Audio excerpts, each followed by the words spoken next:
ST प्रवर्गाचं प्रमाणपत्र नाही तर मतही नाहीत अशा शब्दात दीपक बोऱ्हाडे यांनी सरकारला इशारा दिला। समाजाच्या भेटीगाठीसाठी राज्यभर दौरे करणार धनगर आंदोलक दीपक बोऱ्हाडे यांनी ही माहिती दिली। 2014 ला फडणवीस साहेब म्हणाले होते की आतापर्यंतच्या राज्यकर्त्यांनी धनगरांचा वापर मतापुरता केला। तुम्ही आम्हाला सत्ता द्या, आम्ही तुमचा आरक्षणाचा प्रश्न सोडवतो।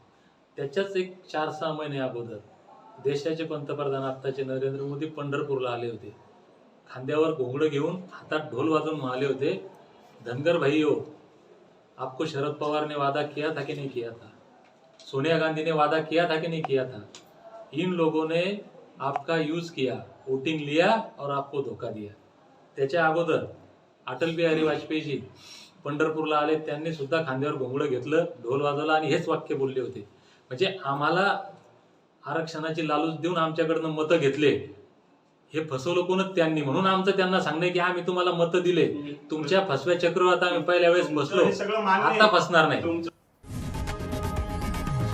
लोकशाही मराठी ऐका, पहा, जागरूक रहा।